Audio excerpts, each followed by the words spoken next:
It began not with a scream, but with a laugh. Across the beleaguered segmentum obscurus, from the vigil stations orbiting the Eye of Terror to the cloistered astropathic choirs of Terra itself, a new sound bled through the tortured veil of the Imperium. For 10,000 years the warp had spoken in a language of agony, temptation, and rage. The psychers of the Imperium were accustomed to the wails of the damned, the seductive whispers of the ruinous powers, and the blood-crazed howls of their demonic legions. This was different. This was a sound of pure, unadulterated joy. It was a single, booming, guttural laugh that echoed not with malice, but with the gleeful anticipation of a brawl. It was a sound so profoundly alien, so antithetical to the established misery of the galaxy, that it drove thousands of astropaths to madness in the first hour of its arrival. They clawed at their eyes and tore at their own throats, their minds shattered by a psychic signal that promised not damnation or salvation, but simply a good time. This psychic emanation was the herald. The true omen appeared in the void itself, a wound in the fabric of reality near the scarred Cadian gate. But this was no churning, chaotic warp storm of purple and pink horrors. This was a stable, circular tear in space-time, and from it shone a light of the deepest, most vibrant green. It pulsed in a steady, rhythmic beat, like a colossal heart, and with every pulse the joyous laughter in the warp grew louder. The navigators of nearby imperial vessels who dared to gaze upon it with their third eye saw not the usual maelstrom of madness, but a vision of impossible clarity, a vast, infinite green vista of roaring fungal forests, rivers of steaming oil, and skies choked with the smoke of a billion workshops.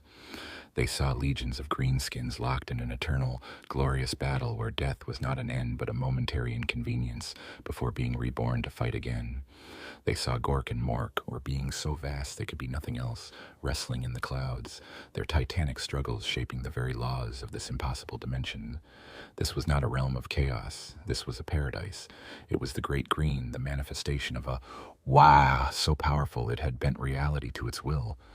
For centuries, a WAAAGH of unprecedented size, led by a war boss known only as the Great Tyrant of Jaga, had been lost to the tides of the Eye of Terror after a botched realspace jump. Inquisitorial prognosticars had written it off, assuming its billions of warriors had been consumed, and their souls rendered into fuel for the dark gods. They were wrong. The Orks had not been consumed. They had endured. Their psychic gestalt, the collective belief and belligerent will of a trillion greenskins, was a force of nature unto itself. While the energies of chaos gnawed at the edges of their fleet, the core of the WAAAGH held firm. It did not recognize despair, for despair was not a good fight. It did not understand temptation, for what could a demon offer that was better than a bigger choppa? It rejected mutation, for an orc was already the perfect engine of war. Instead of being broken by the warp, the WAAAGH imposed its own simple, brutal logic upon it. The orcs believed, with every fiber of their being, that the universe should be a place of endless, anarchic fun. And so, in a pocket of the Imperium, it became so. They had, through sheer, stubborn, collective belief, forged their own afterlife and dragged it into existence around them. Now that existence was bleeding back into the cold, ordered reality of the Imperium. The new green star was the anchor point, the gate, and from that gate, the children of the Great Green began to emerge.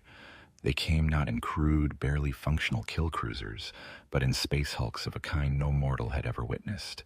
These were not dead ships, but living ecosystems. Mountains of rusted metal, scavenged Imperial cruisers, and shattered blackstone fragments were bound together by thick, pulsating fungal tendrils. Green light, the very light of the WAAAGH's own realm, blazed from viewports and weapon ports. Entire forests of towering alien fungi grew upon their hulls, housing mobs of feral squigs and swarms of Gretchen. These were not vessels, they were arcs, each one a piece of the Great Green given physical form, crewed by orcs who had been born and raised in a reality where the only law was that of might and the only truth was the glory of battle. They were orcs perfected, the ultimate expression of their race's potential, and their crusade was about to begin. The laughter in the warp was growing louder, for the boys were back, and they were ready for the biggest fight of all time. The tear in reality did not so much open as it was shouldered aside. The colossal space hulks that poured from the Great Green were not birthed into the Imperium. They barged in, shoving the laws of physics out of their way, like a knob pushing through a crowd of Gretchen. At the forefront was the Fist of Gork, a vessel so vast it beggared belief. It was a conglomeration of a dozen capital ships, the skeletal remains of an ancient Ark Mechanicus, and an entire asteroid mining facility, all fused together by millennia of conflict and the indomitable will of the WAAAGH. Its hull was a cancerous accretion of scrap metal plates, each one crudely welded and daubed with grinning orc faces, yet it held together against the vacuum of space with impossible resilience. Great fungal forests teeming with blood-red squigs clung to its superstructure, their roots digging deep into the adamantium like ironwood into soil. Green energy, the raw light of the WAAAGH's realm, pulsed from weapon batteries that were not built, but had simply grown into place where an orc mech thought a gun ought to be. Behind it came a flotilla of abominations. The Mork's Grin, a repurposed blackstone fortress captured long ago in the Eye, its esoteric pylons now belching green smoke and firing blasts of pure concussive laughter. The Big Scrap, a moon-sized sphere of junk that tumbled end over end, spitting out swarms of crudely built fight-bombers from thousands of hangar bays. Each vessel was a testament to orc belief made manifest. A fortress in an ecosystem that radiated a psychic aura so potent it warped the space around it. Imperial Navy augurs failed to get a coherent reading, their logic engines sputtering as they tried to calculate the mass and velocity of objects that seemed to exist in a state of constant joyful flux. To the naval ratings on the bridge of the Imperial battlecruiser Vigilance, it looked as though a chunk of some lunatic's hell had just been vomited into their reality. The Agrippina's Sector Defense Fleet, under the command of the grim veteran Lord Admiral Vornsk, was the first to respond. Vornsk had fought orcs for 2 centuries. He knew their ways, the unpredictable rushes, the reliance on brute force, the ramshackle nature of their technology. He saw the approaching fleet and, despite its scale, saw only a bigger, messier version of the same old enemy. He ordered his fleets into a classic hammer and anvil formation, his grand cruisers forming a solid wall of firepower while squadrons of Dauntless-class light cruisers prepared to flank and savage the enemy's rear. It was a strategy that had broken 100 lesser WAAAGHs. It was a strategy that was utterly, catastrophically useless. As the Imperial fleet opened fire, a volley of lance beams and city-sized macro cannon shells that could have slagged a continent crossed the void. But the Orc fleet did not shatter. The lance beams, coherent lances of pure energy, seemed to unravel moments before impact, splashing against the fungal hulls like so much colored water. The macro cannon shells struck home, gouging craters the size of hab blocks, but the wounds sealed almost instantly. Pulsating green fungus surged into the breaches, dragging plates of scrap metal with them, patching the hull with a speed that defied engineering. The orcs on board barely noticed the impacts, their collective psychic shield turning aside the worst of the blows. In return, the orc ships fired. Their weapons were a joke by Imperial standards. Catapults hurling explosive squigs, cannons firing immense chunks of rock, energy weapons that were little more than giant magnets in a box. Yet each shot struck with impossible force.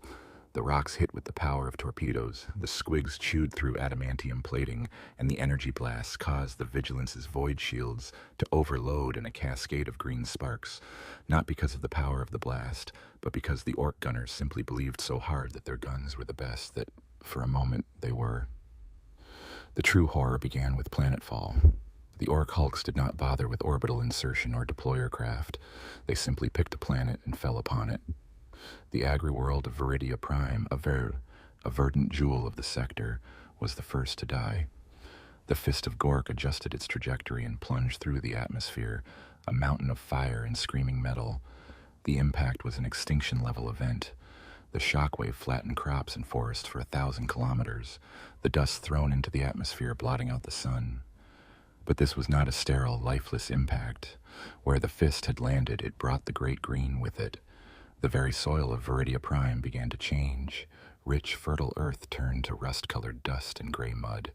The native flora withered and died as if poisoned, while in its place, colossal, ugly brown fungi erupted from the ground, growing to the size of trees in mere hours.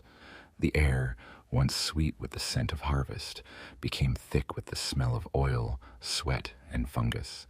The Planetary Defense Force garrisons found their weapons failing. Laser guns sputtered and died.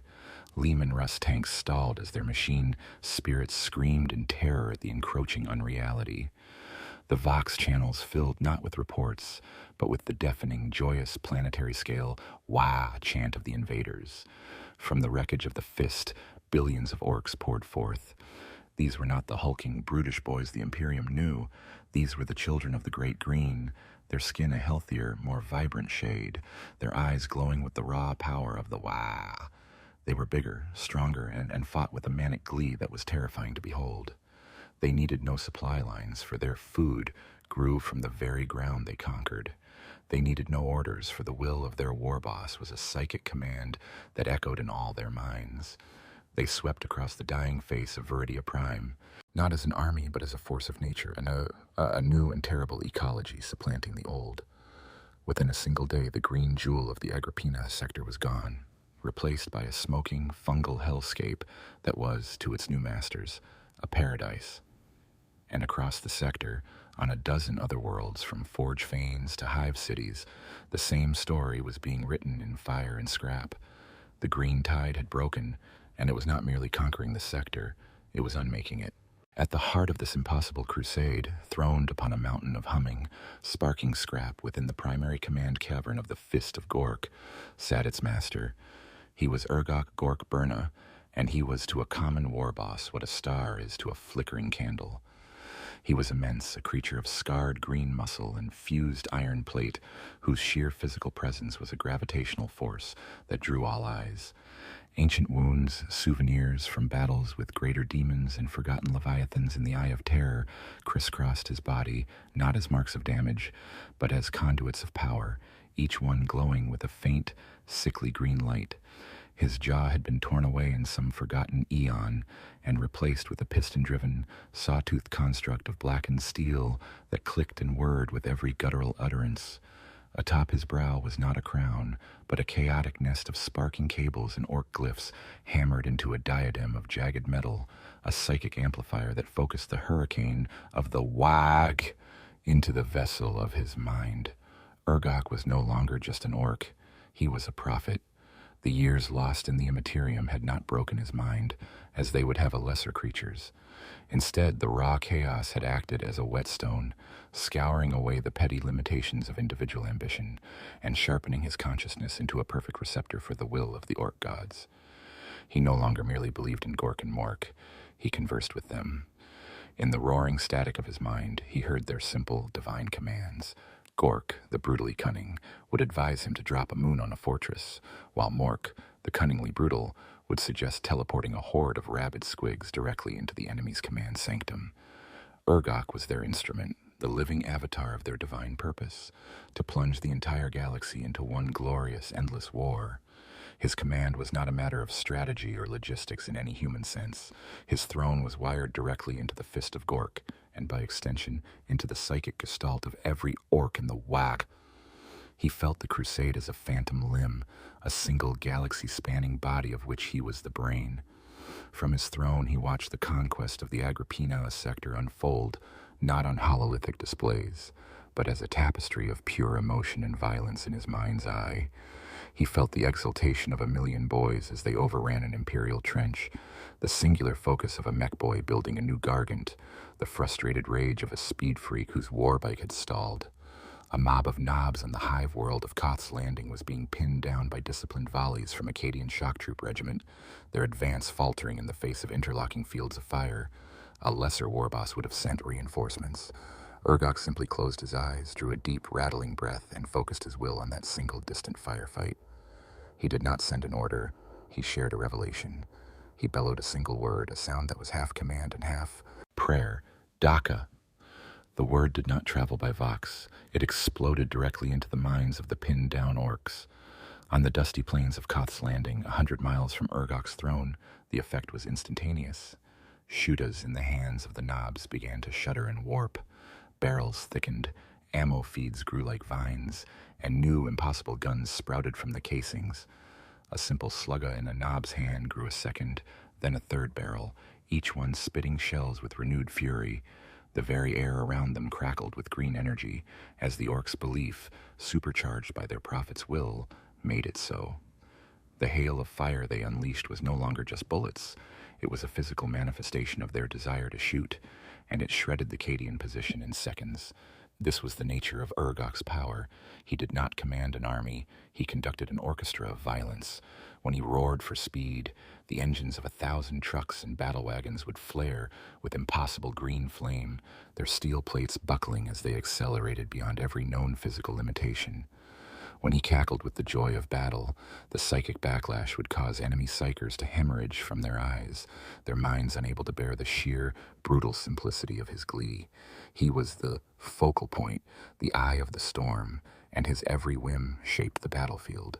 His mech boys did not need schematics. They simply built what WAAAGH imagined. His weird boys did not struggle to control the psychic energies. They were placid conduits for the oceanic power that flowed from their master. He was the WAAAGH, and the WAAAGH was him. His vision was not one of mere conquest, but of conversion. He would not rule the galaxy. He would teach it to be as gloriously, violently alive as he was. He would make every world a battlefield, every star a forge, and every soul a warrior, until the entire universe echoed with the thunderous laughter of Gork and Mork. The news of the Agrippina sector's unfolding annihilation reached the sublime halls of the Macraga's honor not as a sterile data slate report, but as a psychic scream of terror that cut through the calm of the Sol system. Lord Commander Roboute Guilliman, Primarch of the Ultramarines and Lord of Ultramar, was conferring with the High Lords of Terra when the astropathic choirs faltered. The very air grew thick, not with the taint of chaos, but with the suffocating primal stench of alien belief. Guilliman, a being whose mind was a fortress of cold logic and strategic brilliance, felt the intrusion as a personal violation. This was not the insidious whisper of a demon or the cold machinations of a Xenos empire. This was a force of cosmic anarchy, a joyful nihilistic glee that threatened to unravel the very fabric of imperial order. He did not need the panicked, fragmented reports that followed to understand the gravity of the situation.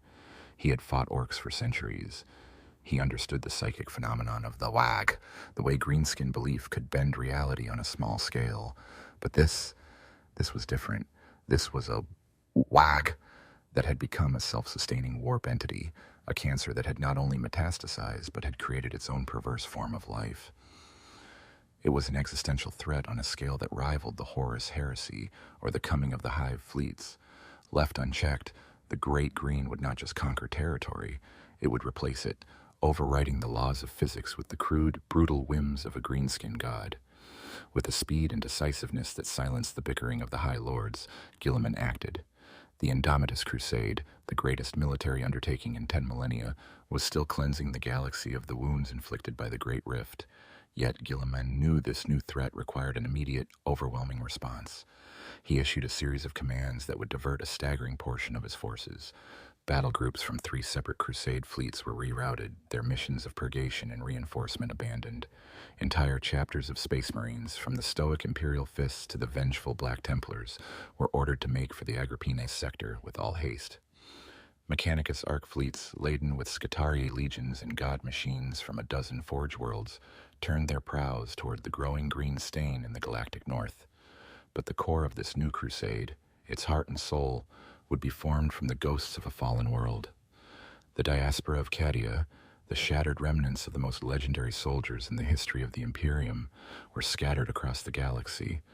They fought in 100 war zones, their grief forged into a cold, unbreakable resolve. Guilliman saw in them the perfect anchor for the coming storm. They had stood against the ultimate horror and had not broken. They, more than any other, understood what it meant to fight a war for reality itself. From across the segmentum, the call went out, pow went out. The Cadian 8th, the Cadian 110th, the 92nd Kasserkin Assault, regiments that now existed only as fleets of grim-faced veterans and fresh-faced recruits born in the void, began to converge. Their destination was a planet designated Praetoria's Gate. It was a barren, mountainous rock of a world, chosen not for its resources but for its strategic position, a choke point on the only stable warp route into the heart of the Agrippina sector. For the past decade, Mechanicus artisans and legions of Imperial Army engineers had been transforming it into the Imperium's new bulwark in the north. It was Cadia reborn in steel and rockcrete. Continents had been flattened to create interlocking fields of fire.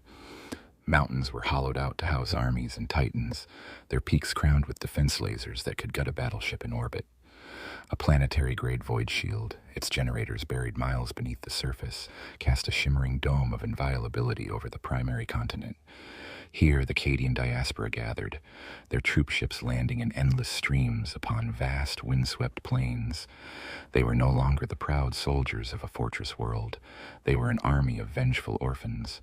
Their faces were grim masks of determination. Their eyes held the memory of a shattered home. As they disembarked, they did not look at the alien sky above them. They looked at the ferrocrete beneath their boots and saw the soil of Cadia. They saw the looming fortifications and remembered the Caesars of their youth. Lord Castellan Ursarkar E. Creed had famously said, "Cadia stands." As the new regiments mustered, their Casurcan leaders and grizzled sergeants looked upon the endless ranks of guardsmen, and a new mantra took hold, whispered in the barracks and shouted on the parade grounds. The planet broke before the guard did. Let this world break. We will not. Praetoria's Gate was not just a fortress, it was a promise. It was the line drawn in the sand of a broken galaxy. Here, the green tide would be met not with fear, but with the cold, unyielding fury of Cadia's ghost. The steel bastion was ready. The invasion of Praetoria's Gate began not with a subtle infiltration or a strategic orbital assault, but with the brute force elegance of a thrown rock. Urgok's fleet, a chaotic armada of living scrap, blotted out the system's star. They did not engage in protracted void duels with the Imperial Navy's bastion fleet. Instead, they unleashed the rocks. Hollowed-out asteroids, their surfaces bristling with crudely bolted-on engines and gun turrets, were simply hurled at the planet. They were guided by the psychic bellowing of weird boys and the sheer collective desire of the Orks to get to the fight as quickly as possible. The planetary defense lasers, marvels of mechanicus engineering that could vaporize a cruiser, tore great chunks from the descending rocks. The void shields shimmered, absorbing impacts that would have shattered a lesser world. But for every rock that was atomized, 10 more endured, their scorched and pitted surfaces glowing with re-entry heat. They slammed into the plains before the grand redoubts of Praetoria's Gate with the force of choreographed Armageddon. The impacts registered on every seismograph in the sector, colossal plumes of dust and rock thrown miles into the thin atmosphere. Where they landed, they did not lie dormant. The rocks cracked open like grotesque eggs, disgorging not just millions of roaring greenskins, but the very essence of the Great Green. A creeping, transformative blight spread from each impact crater. The gray, sterile rock of the planet blackened and softened into thick, oily mud. Giant phosphorescent fungi sprouted in minutes, their caps unfurling to create a low, green-lit canopy that choked the sky and scrambled Imperial augurs. The battlefield was no longer neutral ground. It was becoming enemy territory. Against this tide of green anarchy stood the granite-hard discipline of the Cadians. Deployed in vast, multi-layered trench systems and behind ferrocrete bastions kilometers thick, they met the Ork charge with a storm of perfect, synchronized firepower. First rank fire, second rank fire. The orders were clipped, emotionless, echoing from Vox speeds along a 100-mile front. Lays gun volleys, disciplined and precise, stitched across the advancing green wave. Heavy bolters chattered from pillboxes, scything down swathes of boys. Basilisk batteries, miles behind the line, unleashed a rolling barrage of earthshaker shells that turned the fungal plains into a churning hell of explosions and flying mud. For the first days of the siege, Imperial doctrine held. The Orks, for all their manic energy, crashed against the walls of Cadian firepower and were shredded. The kill counts were astronomical. It was a textbook defense, and it was all for nothing. The change began in the scrap heaps. The battlefield was littered with the wreckage of thousands of Ork war machines and, increasingly, Imperial ones. Lehman Russ tanks with broken treads, shattered chimeras, the skeletal remains of Valkyrie. Gunships all lay rusting in the mud. It was here that the weird mechs came to work. They were not like the loud, boisterous mech boys who loved noise and explosions. They were hunched, twitching figures, their eyes blazing with the green light of the WAAAGH, their bodies festooned with sparking wires and crackling power coils that seemed to have grown directly from their flesh. They were the high priests of Ork invention, artisans of unreality. Sergeant Kalen of the Cadian 8th watched from his command trench as a pack of them gathered around the colossal wreck of an Imperial Knight Paladin that had fallen the day before. The weird mechs did not bring tools or welding torches. They began to chant, a low, rhythmic thumping that synced with the distant psychic pulse of the WAAAGH. They danced around the wreckage, hammering on its armored plates with wrenches and hammers, not to repair it, but as a form of percussive prayer. Green lightning, drawn from the spore-choked sky, began to arc between them, converging on the night's husk. Kalen watched through his magnoculars, his blood running cold. The scrap was moving, not just the night, but the wreckage around it. The torn track guards of a Russ, the wing of a Thunderbolt fighter, the gun mantlet of a vanquished Hydra, all began to levitate and drift towards the central mass. Metal groaned and twisted, fusing together with no visible heat or weld. A new leg, formed from a dozen tank chassis, slammed into the ground. A new arm, ending in a giant crackling cannon made from basilisk barrels, swung into place. Within an hour, a monster stood where there had been only a graveyard of machines. It was a gargant, but one born not in a workshop, but willed into existence on the battlefield itself. Its head was the knight's torso, its eyes glowing with a malevolent green intelligence, and it let out a deafening warhorn blast that was the psychic death scream of the knight's machine spirit. This reality-defying plague spread across the front. An orc knob, his shuta empty, picked up a length of twisted pipe from the mud, roared "Daka," and the pipe began to spit red-hot rivets with the velocity of bolter shells. An entire squadron of Cadian sentinels found their vehicles seizing up, their metal limbs twisting and softening, their armored cockpits cracking open as the machines buckled and transformed into mewling metallic squigs that their former pilots' comrades were forced to put down. Imperial lines built upon the logical certainties of firepower and fortification began to fray. How could you fight an enemy who could turn your cover into a monster? How could you win a war of attrition against a foe who built their ultimate weapons from the very tanks you destroyed? The Cadians held, their faith in the Emperor and their hatred for the Xenos, an unbreakable shield for their souls. But their tactics, their logic, and their sanity were being eroded with every impossible event. The war for Praetoria's Gate was no longer a battle of strategy. It had become a crucible, where the cold, hard laws of the Imperium were being melted down and reforged into something brutally, cunningly green. The war for Praetoria's Gate had ground down into a meat grinder of unprecedented scale. The Cadians and their Astartes allies held the great bastions, their disciplined fire turning the fungal plains into a kill zone that stretched to the horizon. But the Orks were a tide that did not recede. For every 10,000 slain, 20,000 more would pour from the hulks, their belief in inevitable victory so absolute that it seemed to generate new warriors from the spore-choked mud itself. The Imperium was winning every firefight, every skirmish, every tactical engagement, and they were losing the war. The sheer, grinding attrition was a weapon in itself, and the illogical reality of Ork technology was a cancer eating away at the foundations of Imperial strategy. Then the true assault began. It was heralded by a sudden lull. The endless green tide faltered.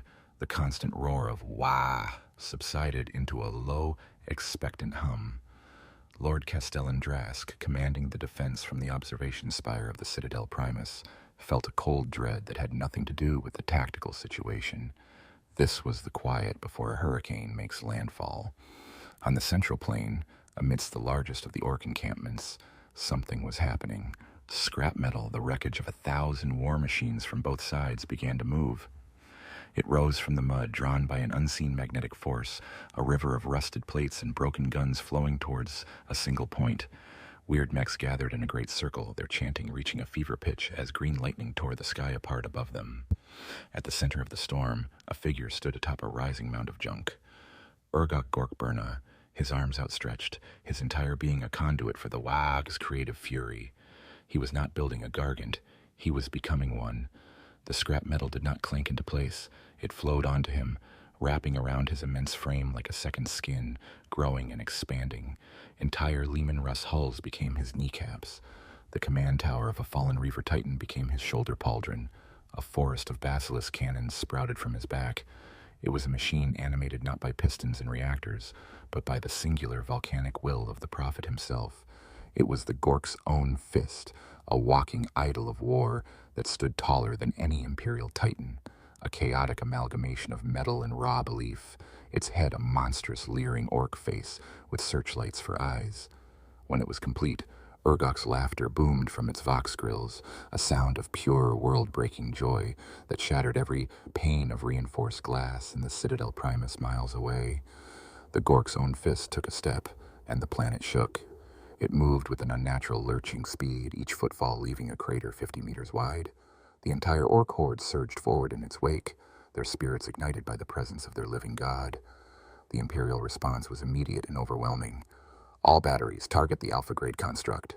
Drask's voice was iron, betraying none of the awe-struck terror he felt. 100 Earthshaker cannons fired as one. The shells converged, a storm of high explosives that struck the Gargant's chest in a single, apocalyptic flash. The explosion would have leveled a hive spire. When the smoke cleared, there was a crater in the Gargant's chest plate, 100 meters across, molten metal dripping from its edges. Then, as the defenders watched in horror, the hole began to close. Scrap from other parts of the Gargant's body migrated to the wound, flowing like liquid metal to seal the breach. Within 30 seconds, the damage was gone, the new armor plate thicker and angrier than before. The Legio Ignatum, the famed fire wasps, advanced to meet the threat. 3 Warlord-class Titans, god engines that had held the line at 1,000 battles, open vent fire. A volcano cannon, a weapon capable of melting a mountain, fired a beam of incandescent energy that struck the Gork's own fist in the arm, vaporizing it from the shoulder, down in a silent flash of light. The Gargant barely seemed to notice. From the smoking stump, a new limb began to grow, not of metal, but of pure, solidified green energy at first. Then scrap metal was drawn to it, cladding the psychic construct in layers of armor. The new arm was larger, more muscular, and ended not in a hand, but in a writhing nest of cannons that immediately began to vomit a storm of shells at the Warlord Titan. Urgoch's voice roared from the machine. "Not enough Daka. Needs more Daka." As if in response, a dozen new gun turrets sprouted from the Gargant's shoulders and back, adding their fire to the impossible barrage. The Warlord Titan's void shields overloaded and collapsed. Shells hammered its adamantium hide, buckling plates, destroying weapon systems. The god engine staggered, its war horn a mournful cry of pain, before it finally fell, crashing to the ground in a slow, agonized cataclysm of collapsing metal. The path was clear. The Gork's own fist strode through the remaining Imperial lines as if they were fields of wheat. Tanks were crushed underfoot, trenches collapsed into sinkholes, and fortifications were swatted aside. It came to a stop before the final wall of the Citadel Primus, a sheer cliff of steel and rockcrete hundreds of meters high, its gates forged of solid adamantium. The Gargant leaned forward, its glowing green eyes staring into the souls of the men on the battlements.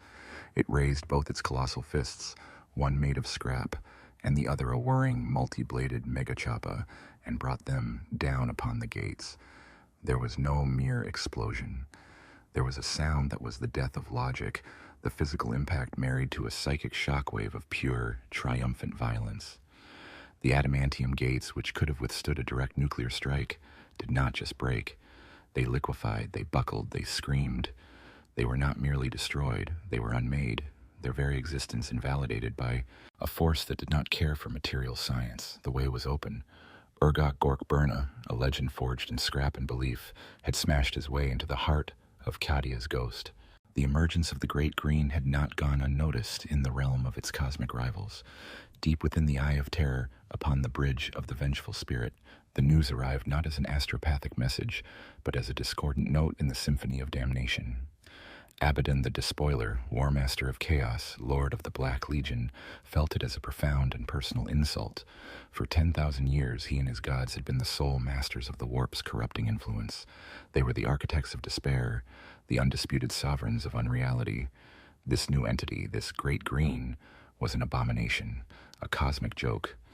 It was a power born not of profound, soul-altering truths like ambition, decay, or rage, but of the thuggish, idiotic glee of a race of fungal barbarians. It was an affront to the very dignity of damnation. His rage was a cold, black thing, while his lieutenants, demon princes and chaos lords, saw the Ork incursion as a welcome distraction for the Imperium, a new front that would drain the resources of the corpse emperor. Abaddon saw the deeper, more terrifying truth. The Great Green was not just another faction in the eternal war. It was a competing reality. It did not seek to corrupt souls for the dark gods, but to render them irrelevant, to replace the intricate tapestry of chaos with a crude, monochrome mural of pointless, joyous violence. It was a cancerous growth on the soul of the galaxy, a force that threatened not just the Imperium, but the very primacy of the ruinous powers. The Orks had stumbled into godhood, and Abaddon, the chosen champion of all four gods, would not suffer such a rival. "Gather the fleet," he commanded, his voice a low growl that resonated through the deck plates of his ancient flagship. "Set a course for the Agrippinala sector. We will remind this galaxy of the true face of the warp." The order rippled through the Black Legion's domain. From demon forges in the eye to conquered worlds on its bleeding edge, the war machine of the archenemy stirred. Fleets of Styx-class cruisers and Murder-class frigates, their hulls encrusted with the trophies of 10 millennia of slaughter, disengaged from their wars against the Imperium. Legions of Chaos Space Marines, their ceramite armor warped into demonic visages, were recalled to their muster points. Titans of the Legio Mortis, their machine spirits howling with insane glee, were roused from their slumber. This was no mere raiding party. This was the full, terrifying might of the Black Legion, the hammer that had shattered Cadia, now aimed at the heart of the burgeoning Ork Empire. The Black Legion fleet translated into the Agrippina system, not with a subtle shimmer, but by tearing a bloody, screaming wound in the fabric of real space. The warp bled out around their ships, a tide of raw chaos that brought with it whispers of madness and visions of damnation. Where the Ork fleet's arrival had been a boisterous, almost cheerful violation of physics, this was a violation of sanity. The void itself recoiled from their presence. They emerged on the far side of the system, a fleet of black and gold horrors silhouetted against the baleful light of the now distant eye. Their target was not the Imperial defenders on Praetoria's gate, but the source of the infection, the Great Green's reality rift and the vast, chaotic Ork fleet that guarded it. The void war that followed was a conflict of two distinct forms of impossibility. The Black Legion fleet was a vision of ordered malevolence. Their ships moved with predatory grace, their weapon batteries firing in precise, devastating volleys. Their torpedoes were not mere explosives, but demon-haunted things that screamed as they sought their targets, phasing through armor to detonate within a vessel's heart. Their lance beams were not pure energy, but lances of solidified hatred that boiled away armor and corrupted the souls of any who witnessed their impact. They fought with the bitter, disciplined hatred of fallen angels. Against this, the Ork fleet was a force of pure anarchic will. Their ships, the living ecosystems of scrap and fungus, absorbed the blows of chaos firepower. A demon shell that struck an Ork cruiser might detonate, but the resulting warp rift would find itself in a psychic environment so saturated with simple, brutal Ork belief that it would collapse in on itself, the summoned demons snuffed out by the sheer lack of metaphysical complexity. In return, the Orks' illogical weapons were bizarrely effective. A rock hurled at a Despoiler-class battleship, a vessel protected by layers of corrupted shields and demonic wards, would simply smash through them all, not because it was powerful, but because the Orks firing it didn't believe in shields, only in things to smash. One Black Legion cruiser, the Gore Prow, was disabled not by firepower, but when a mob of Ork mech boys managed to teleport a herd of gigantic ravenous squigs onto its bridge. The ensuing carnage was as effective as any torpedo strike. It was a war between two rival insanities, the cold, calculating evil of chaos against the hot, mindless anarchy of the Orks. Abaddon, watching the battle unfold from the strategium of the vengeful spirit, felt a frustration that bordered on apoplexy. His forces were destroying Ork vessels at a prodigious rate, but it didn't matter. For every cruiser that exploded, another, bigger, uglier one would drift out of the green rift, its crew roaring with laughter, eager for the fight. They were not fighting an army that could be broken, or a fleet that could be routed. They were fighting a concept, a living idea of war itself.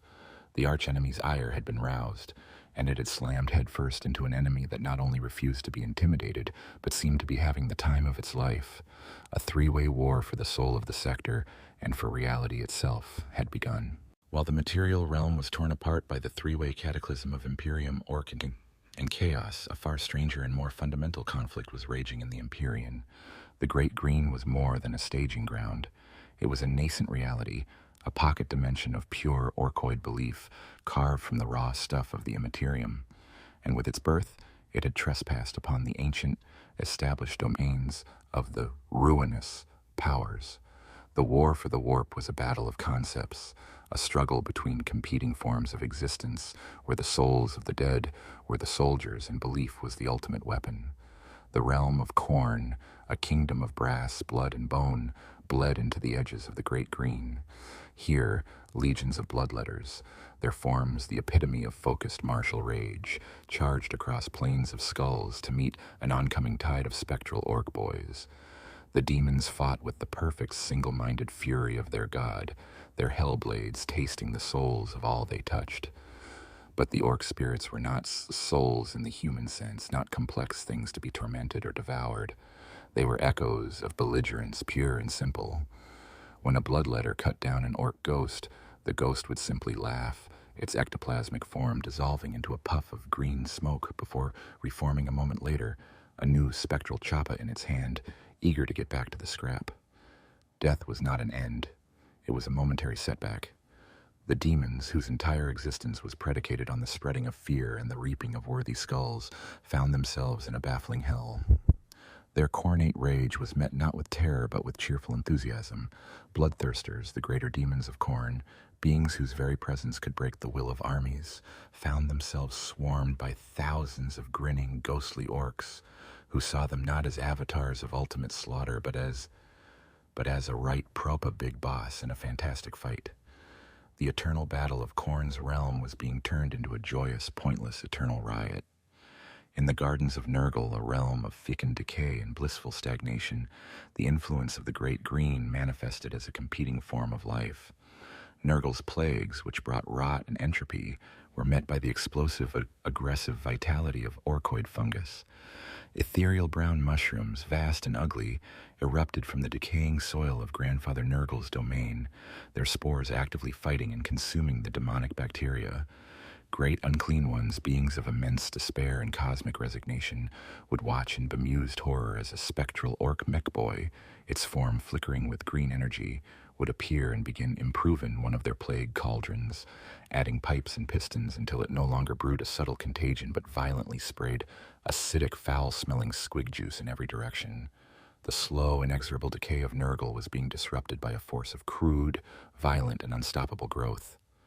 Tzeentch, the architect of fate, found his intricate, labyrinthine plots and endless schemes utterly confounded. His realm was one of subtle manipulation, of lies and prophecies, of webs of causality spun across eternity. The orc mindset was a blunt instrument that simply smashed through such delicate constructs. When a lord of change, a master of deceit and illusion, would attempt to trick a spiritual orc warband with visions of a false path, the orcs would simply ignore the visions and charge straight through a wall, believing it was the quickest way to the fight.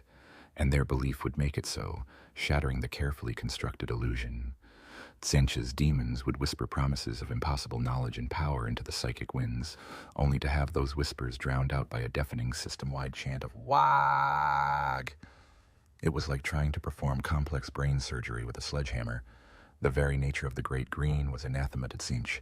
It was a force with no subtlety, no long-term plans, just a singular, unchanging desire for a good scrap right now. Even Slaanesh, the prince of pleasure and pain, found no purchase. The Dark Prince's domain was one of sensation, of excess and perfection. His demonettes would dance onto the psychic battlefield, their movements a symphony of grace and lethality, their whispers promising every delight and every agony imaginable. The orc spirits simply stared at them blankly. What was the pleasure of a silken caress compared to the beautiful crunch of a choppa hitting steel? What was the agony of a silvered blade compared to the glorious pain of a well-fought battle? Slaanesh's allure was based on the complex desires of mortal souls, lust, pride, ambition. The orcs' desires were brutally simple: fighting, winning, and getting bigger guns. The demonettes would find their hypnotic songs drowned out by a ghostly orc rock band banging out a deafeningly loud song on instruments made of scrap and bone, a song that had only one lyric: WAAAGH. This was the true horror for the Chaos Gods. The Great Green was not just resisting them, it was absorbing them, corrupting their very nature. On the borders of their realms, demons were beginning to change. Some bloodletters were seen sprouting crude iron jaws, some plague bearers started tinkering with their swords, and some demonettes were beginning to shout, "What?" in a distinctly Orky accent. The simple, overwhelming psychic power of the Ork gestalt was infectious. It was a belief system so powerful and so utterly devoid of nuance that it was beginning to terraform the warp itself. The war for the warp was not a war of good versus evil, or order versus chaos.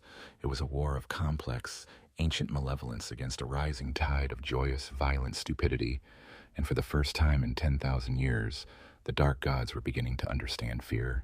The war for the Agrippinois sector had devolved into a maelstrom of desperation.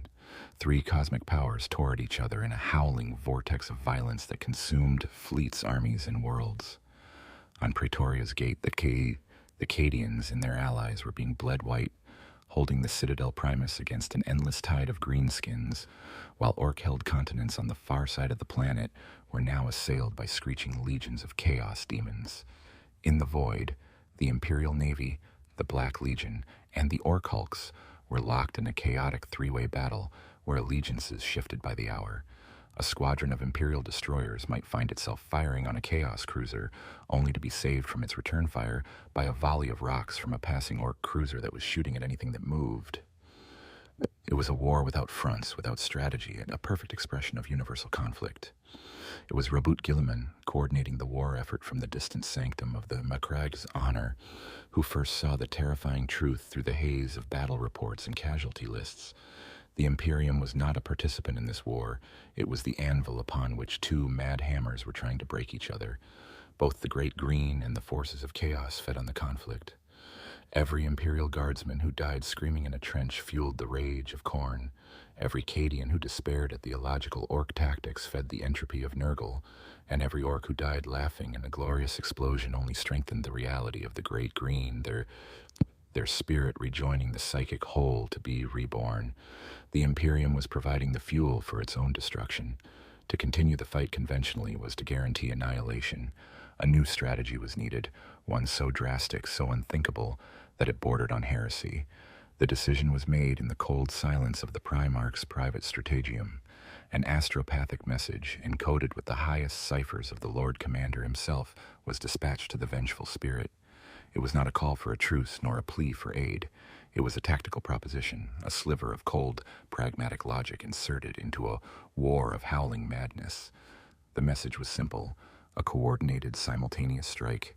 Imperial forces would engage and pin the Ork ground forces on Praetoria's gate, while the Black Legion would commit its full naval strength to destroying the Ork fleet guarding the reality rift. The target coordinates for a specific Ork Hulk, the one designated Mork's Grin, which seemed to act as a psychic amplifier for the entire Ork fleet, were included. It was a plan that relied on the archenemy's own cold self-interest. Abaddon wanted the Great Green gone. Guilliman was offering him the most efficient way to do it. On the bridge of the vengeful spirit, the proposal was met with contemptuous laughter from Abaddon's lieutenants. An alliance with the Corpse Emperor's lapdog? Unthinkable. But Abaddon was silent, his ancient eyes fixed on the hololithic display. He saw the logic, he saw the trap. He also saw the opportunity. To refuse was to continue this costly attritional war that was achieving nothing. To accept was to allow the Imperium to dictate the terms of a battle, a bitter pill to swallow. Yet the destruction of the Ork rift was his primary objective.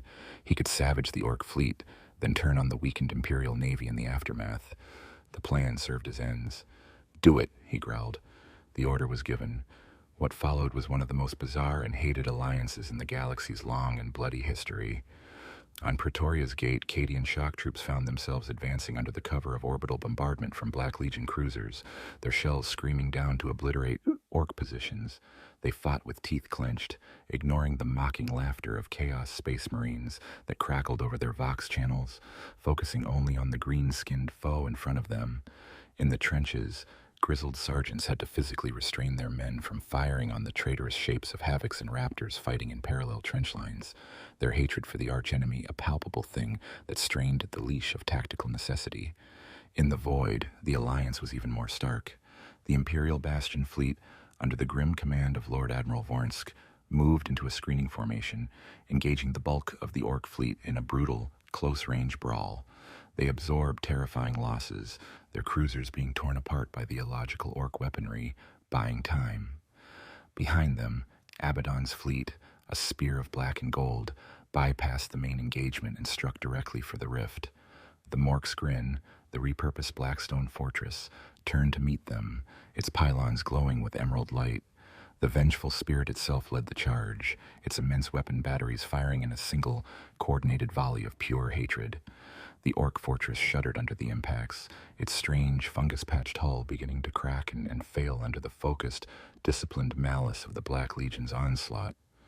For a few terrible hours, the forces of humanity and their most hated betrayers fought as one. They were united not by hope or honor, but by a shared, desperate need to expunge a common threat that offended them both in different, yet equally profound ways. It was an alliance born of pure desperation, a pact with the devil made in the heart of a hurricane, and every soul involved knew that it would be paid for in blood and damnation. The climax of the war for the Agrippina sector was not a single decisive battle, but a convergence of demigods in the void above the scarred and burning husk of Praetoria's gate.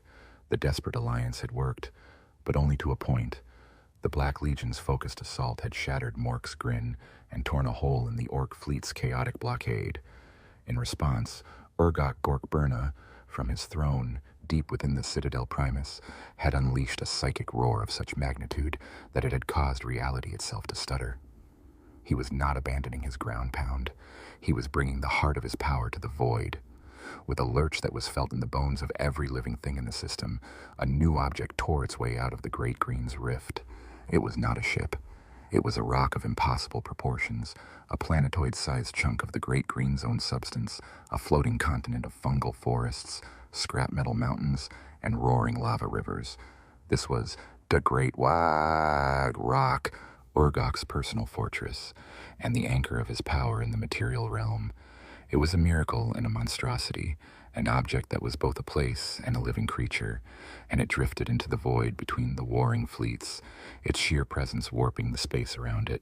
Atop its highest peak, a spire of fused scrap that scraped the void, the Gork's own fist stood silhouetted against the emerald glow of the rift, a silent challenge to the two greatest champions of order and chaos. This act of supreme reality-defying power forced the hands of the two opposing commanders. This was no longer a battle their subordinates could win. Aboard the WAAAGH's honor, Roboute Guilliman donned his helm, the Emperor's sword igniting with a hum of sacred energy. His course was set.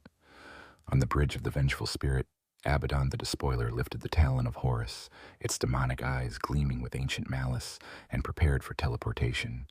Their temporary hateful pact was over. The true enemy, the avatar of this new impossible power, was before them. They arrived almost simultaneously. Guilliman and his Victrix guard teleported onto the surface of the rock in a flash of cerulean light, landing on a plateau of shuddering metal. The air was thick, tasting of ozone, oil, and fungus, and the gravity was an inconsistent, shifting thing. 100 meters away, Abaddon and his Ezekarian Terminators materialized in a crackle of black lightning and screaming warp static. For a moment, the two eternal enemies faced each other across the alien landscape, the wreckage of their father's dream between them. But there was no time for ancient hatreds. The ground beneath them buckled as the Gork's own fist took a thunderous step towards them, its searchlight eyes fixing upon them both. "Finley!" Urgok's voice boomed from the Gargant, a sound that was not carried on the thin air but was hammered directly into their minds. "Some proper boys to fight. I was getting bored." What followed was a battle that defied all known principles of warfare. It was a clash of avatars, three beings of immense power, each representing a fundamental cosmic principle. Guilliman was the embodiment of ordered strategic warfare. He moved with the flawless grace of a master duelist, his every strike with the Emperor's sword a perfect calculated blow, aimed at a structural weakness. He and his Victrix guard fought as a single cohesive unit, a scalpel of disciplined martial fury, seeking to dissect the monster before them. Abaddon was the champion of malevolent, focused destruction. He was a whirlwind of black and gold, the talon of Horus tearing great furrows in the Gargant's leg, Draknyen, the demon sword screaming as it drank the strange energies of the machine. His terminators were a sledgehammer of pure hatred, their combi bolters and power fists hammering away at the gargant with the relentless fury of the damned. And Urgok was something else entirely. He was not fighting them in a tactical sense. He was playing. The Gork's own fist was less a war machine and more a colossal toy. When Guilliman's sword bit deep into an ankle joint, causing servos to spark and explode, Urgok simply laughed. The wound sealed itself, not with repairing metal, but with a scab of solidified green light. When Abaddon tore a hole in the Gargan's chest, Urgok had the machine retaliate not with a calculated shot, but by having a giant arm sprout from its back and attempt to flick the Chaos Lord away like a bothersome insect. The battle was a clash of philosophies. Guilliman's logic and Abaddon's hate crashed against the impenetrable, joyous anarchy of the Ork. Urgok's laughter was a weapon, psychic waves of pure, unadulterated glee that caused the Victrix Guard's helmet displays to fill with static and made the demons bound within the Ezekarian's armor howl in confusion. The very ground they fought on shifted to his whims. A flat plain would suddenly buckle into a steep hill to put Guilliman off balance. A chasm of bubbling green lava would open at Abaddon's feet. Urgok was not trying to kill them. He was trying to get them to join in the fun. "That's it! Good crumpet!" he would bellow as Guilliman scored a telling blow. "Oh, aye, Spiky, put your back into it," he'd taunt as Abaddon's attacks were shrugged off. The Primarch and the War Master, two of the most powerful and serious beings in the galaxy, found themselves trapped in a deadly farcical brawl with a creature that was a demigod of violence. And to their growing horror, they realized he was winning, not by killing them, but by reducing their epic, galaxy-spanning conflict to a meaningless scrap on a floating rock, proving that his vision of the universe was, at least for this moment, the dominant one. The battle of the three avatars raged, a microcosm of the galactic war itself. Guilliman's flawless strategy and Abaddon's focused hatred were proving insufficient against an enemy who simply did not play by the rules of reality. The Gork's own fist was not a machine that could be disabled. It was an idea of a machine, and it would continue to function as long as Urgok believed it could.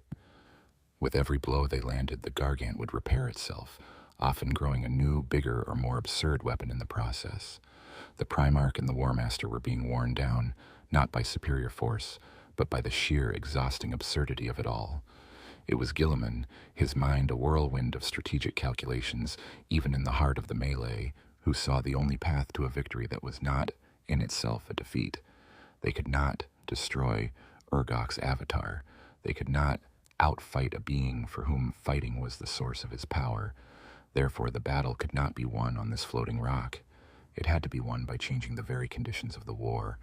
His orders, transmitted in clipped, precise bursts of nosospheric data from his armor, were not for his fleet to attack, but to withdraw, to retreat. The Imperial Navy, battered and bleeding, disengaged from the chaotic furball of the space battle, pulling back in disciplined formations towards the system's edge.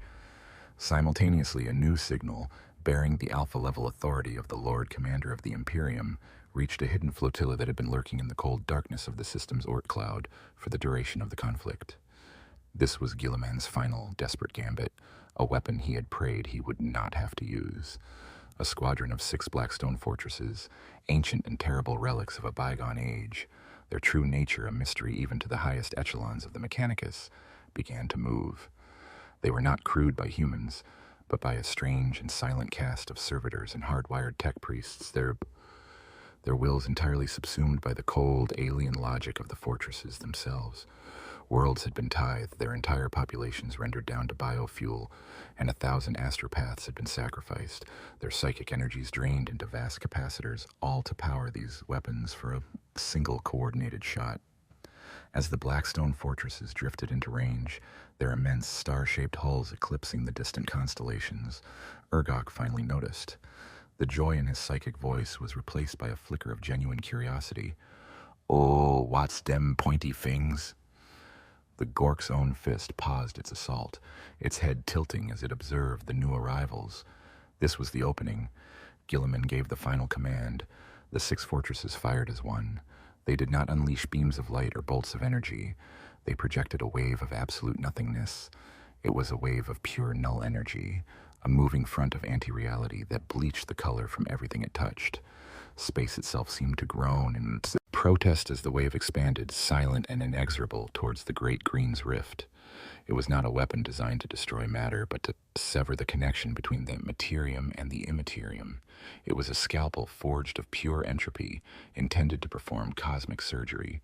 The null wave struck the Great WAAAGH rock first. The vibrant living surface of the planetoid died instantly.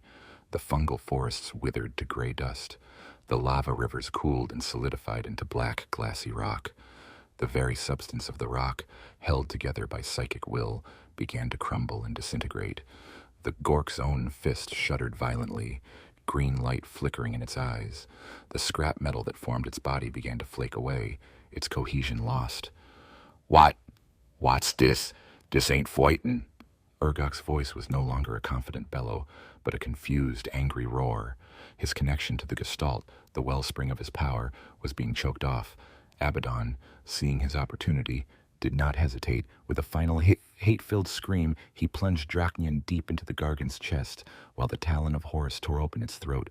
Guilliman, his face a mask of grim necessity, drove the Emperor's sword into the machine's knee, shattering the joint. The combined assault against a now vulnerable foe was devastating. The Gork's own fist collapsed, not with a grand explosion, but with the sad, grinding sound of a machine dying. It fell to its knees, then crashed face first onto the dying surface of the rock, its light extinguished. The null wave washed over the rift itself. The brilliant green tear in reality flickered, dimmed, and then, with a final, silent implosion, it snapped shut. The green star, that had been a beacon of the new reality, vanished, leaving behind a scar of dead space, a region where the warp was unnaturally calm and empty. The psychic laughter that had echoed across the sector was silenced. Urgok Gorkburna, or what was left of his consciousness within the broken gargant, was not killed. He was cast adrift, hurled back into his now isolated realm. The gate slammed shut behind him. The victory was absolute. The Great Green had been contained, but the price was catastrophic.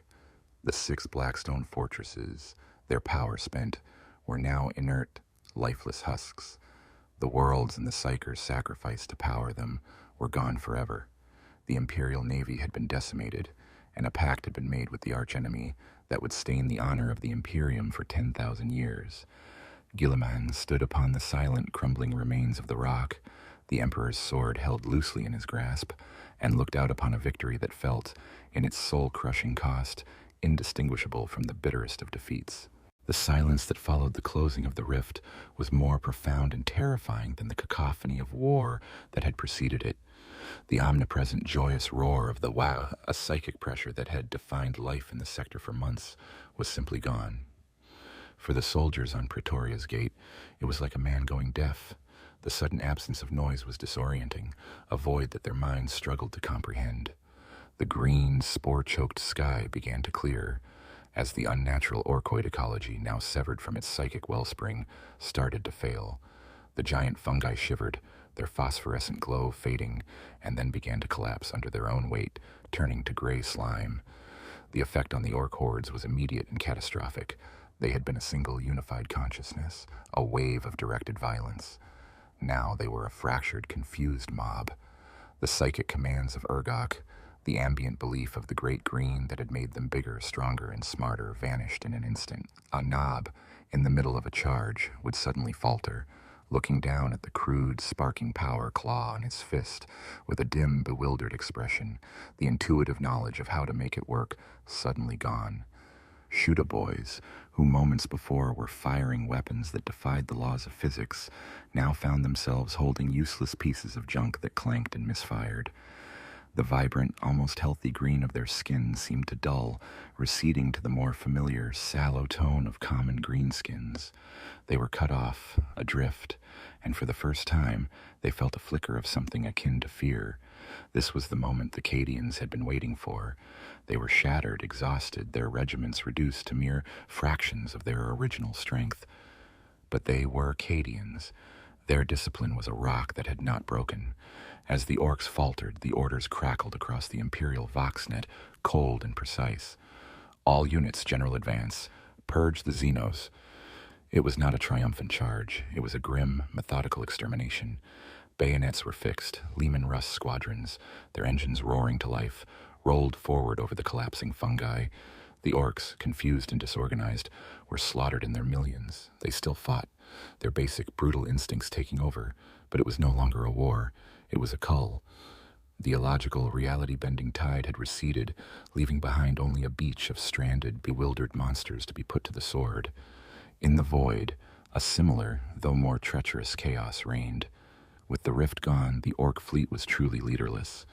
The living hulks, their fungal components now withering, became little more than massive drifting targets. But the fragile alliance between the Imperium and the Black Legion shattered the instant their common foe was neutralized. Abaddon, the Despoiler, standing on the crumbling surface of the Great WAAAGH rock, turned from the wreckage of Urgok's Gargant to face Guilliman, his expression one of cold, triumphant malice. "Your tool has served its purpose, son of the false emperor. Now you will die." But Guilliman was already gone. In the moments after the rift's collapse, he and his Victrix guard had teleported back to the WAAAGH's honor. The Imperial fleet, already pulling back, now executed a perfectly timed emergency warp jump, their navigators plotting a course through the roiling tides of the Imperium before the Black Legion could react. It was a retreat, but a calculated one. Abaddon was left stranded on the dying rock, forced to watch as the last of the Imperial ships vanished in shimmering distortions of reality. His rage was a palpable force, but he had his own problems. His fleet, while victorious over the Orks, was battered. The temporary alliance had cost him ships and men. He gave the order to consolidate, to salvage what they could, and withdraw back to the Eye of Terror. He had achieved his primary goal. The upstart god had been put back in its box, but the Primarch had escaped him, and the taste of victory was soured by the bitter tang of a missed opportunity. The immediate aftermath was a shattered front on every level. The Imperium was left with a sector in ruins, its armies bled white, and a handful of inert black stone fortresses as a grim monument to their Pyrrhic victory. The Black Legion limped back to its infernal domain, weakened and furious. And the Orks, the architects of the entire cataclysm, were now broken. Millions remained on a dozen conquered worlds, but they were no longer the heralds of the Great Green. They were just Orks, feral and leaderless, a plague that would take centuries of grinding warfare to fully eradicate. The Great War was over. The long, bloody, and thankless job of cleaning up the mess was about to begin. In the grand silence that followed the storm, new whispers began to stir. The Agrippinapa sector was a graveyard, but graveyards have ghosts, and the memory of the Great Green lingered, a phantom limb on the galactic consciousness. Across the segmentum obscurus, astropaths who had once been deafened by the WAAAGH's roar now heard something else in the sudden quiet. A question. It was not a question posed in words, but in raw conceptual data that bled from the sealed-off reality. It was the simple, brutal, and terrifying question the Ork Gestalt had posed to the universe. If belief alone could forge a reality, then what was the truth of the Imperium's own? On Terra, within the most secret vaults of the Sanctum Imperialis, inquisitors of the Ordo Malleus convened. They had analyzed the psychic residue, the accounts of the survivors, the impossible data from the battlefield. Their conclusion was a heresy so profound it could shatter the Imperium from within. The Orks, through sheer idiotic conviction, had achieved what the Emperor himself had striven for. They had created a stable, self-sustaining warp realm based on their own psychic image. They had proven that the power of the Chaos Gods was not the only force that could shape the Imperium. This knowledge was a key, and they could not allow it to fall into the wrong hands.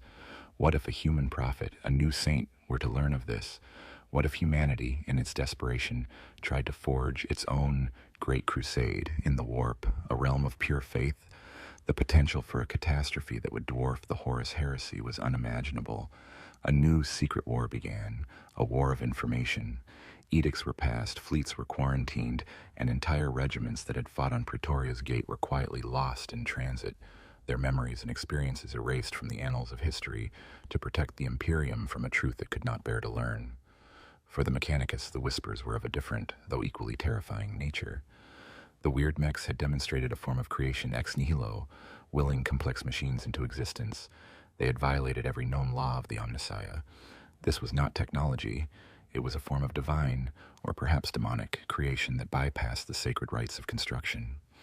Tech magi pored over salvaged Ork wreckage, their logic engines crashing as they tried to comprehend how a collection of pipes and scrap could function as a plasma reactor.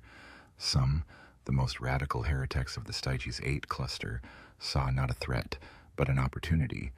They began to whisper of a new path, a logos Ork, that embraced the belief that if a machine was believed to work, it would. A schism was brewing in the heart of the Red Planet, a new war of faith versus logic, inspired by the very Xenos they despised. And in the eye of terror, Abaddon the Despoiler wrestled with the implications of his Pyrrhic victory. He had fought a being that had treated him not as the archenemy, the culmination of 10,000 years of hatred, but as a plaything. His pride, the core of his very being, was wounded in a way no physical blow could achieve. He had seen a power that rivaled his own gods, born not of devotion and sacrifice, but of simple-minded fun. This revelation planted a seed of doubt in the minds of his followers. If the Orks could create their own reality, why were they still beholden to the whims of the capricious, demanding chaos gods?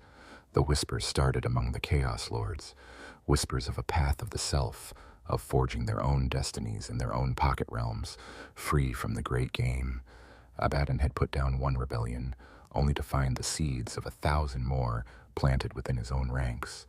The greatest whisper, however, was a promise. The Great Green was contained, not destroyed. It was now a permanent, if isolated, feature of the Imperium. And in that realm, Urgok Gork Burna still lived, beaten but not broken. He had tasted the glorious reality of the Imperium, had fought its greatest champions, and he had learned. He learned that the Yumis and the Spiky Boys had tricks he hadn't thought of. He learned that their belief in their emperor or their gods was also a weapon. He was no longer just a prophet of WAAAGH. He was now a student of war in its purest form. In his sealed-off heaven, he began to prepare. He taught his weird boys how to counter the null fields. He had his mech boys try to build pointy things of their own. He was not merely waiting for another chance. He was evolving. The first Great Green WAAAGH had been a blunt instrument. The next one would be a brutally cunning one, and a cunningly brutal one. The victory had not ended the threat. It had merely set the stage for a new, more terrible war, for which the galaxy was now utterly unprepared. With the major powers withdrawn and licking their wounds, the Agrippina sector became a charnel house, a vast festering wound in the Imperium's flank. The grand strategic war was over, but in its place, 1,000 smaller, dirtier wars of extermination began. This was the scouring, a grim and thankless task that fell to the battered remnants of the Cadian regiments and the newly arrived reinforcements who had been too late for the main battle. They were no longer fighting a tide of reality-bending horrors, but a plague of feral, leaderless greenskins numbering in the untold billions. The consolidation of Praetoria's Gate was the first priority. The planet was a wreck, its carefully constructed fortifications shattered, its plains a quagmire of fungal slime and rusting scrap. Legions of servitors and indentured laborers were brought in, their task to clear the mountains of corpses and rebuild the bastions. The work was perilous. Pockets of Orks, holed up in the wreckage of their own rocks, would burst forth in suicidal charges. Herds of feral squigs, some the size of tanks, roamed the fungal plains, preying on work crews. The Cadians became hunters, masters of rooting out these pockets of resistance. Kasserkin squads, their hot-shot laser guns humming, would descend into the dark labyrinthine tunnels of the collapsed Ork encampments, their world reduced to the green glow of their targeters and the guttural roars of their unseen foes. It was a war of inches, fought in the dark, a far cry from the grand battles of the siege, but no less deadly. Beyond the fortress world, the true scale of the devastation became apparent. Worlds like Viridia Prime were lost causes, their ecosystems so fundamentally altered that they were declared perdita. The Inquisition, in its cold wisdom, decreed that they were too dangerous to reclaim. Death World classifications were assigned and orbital blockades were established, trapping the now feral Ork populations on their new fungal homes, left to devolve into their own brutal ecosystems of internecine warfare. For the former inhabitants of these worlds, now refugees scattered across the sector, it was a bitter pill. Their homes were gone, not just conquered, but erased and rewritten into something alien and hostile. On other worlds, such as the hive city of Koth's Landing, the scouring was a brutal urban grind. The Orks had infested the underhives, turning the kilometers of forgotten tunnels and domes into their personal territory. The Cadian regiments, reinforced by local PDF troopers, were forced to clear the sprawling warrens level by level, room by room. It was a meat grinder. The Orks, though disorganized, were masters of ambush and close-quarters brutality. Every dark corner could hide a roaring knob. Every pile of refuse could conceal a swarm of Gretchen with shivs. The air was thick with the stench of decay, fungus, and spent promethium from the flamers that were the weapon of choice in the claustrophobic tunnels. The cost in lives was staggering. For every 100 meters of tunnel cleared, a dozen guardsmen would fall, their names added to the endless litany of the dead. This was a new kind of war for the Imperium, a war not just of conquest but of sanitation. Tech priests of the Mechanicus followed in the wake of the armies, their sacred unguents and blessed incense attempting to purify the very soil and air of the Orkoid taint. They deployed experimental spore incinerators, vast machines that burned the very ground to glass, hoping to prevent the Xenos fungus from ever taking root again. They performed rites of pacification on the machine spirits of salvaged Imperial tanks, trying to soothe the metaphysical trauma of having been in proximity to the Orks' reality warping field. More often than not, the machines were simply decommissioned, their spirits deemed irrevocably traumatized. The logistical nightmare was immense, a constant drain on the resources of a sector already on its knees. The scouring was not a glorious crusade. It was a slow, agonizing process of cleansing a diseased limb, a process that cost nearly as much as the original infection and left behind a trail of sterile, lifeless worlds in its wake. The age of the Great Green WAAAGH was over, but its legacy was a permanent scar upon the face of the galaxy. The Agrippina sector, once a prosperous and vital region, was now a byword for desolation. It was a sector of ghosts and memorials, its primary trade routes haunted by the silent, drifting husks of the Blackstone fortresses, stark warnings against hubris. Praetoria's gate stood, rebuilt and stronger than ever. But it was no longer a symbol of imperial defiance. It was a tombstone, a monument to a victory so costly it had bankrupted the spirit of an entire generation. The Cadian regiments who garrisoned its walls were no longer just orphans.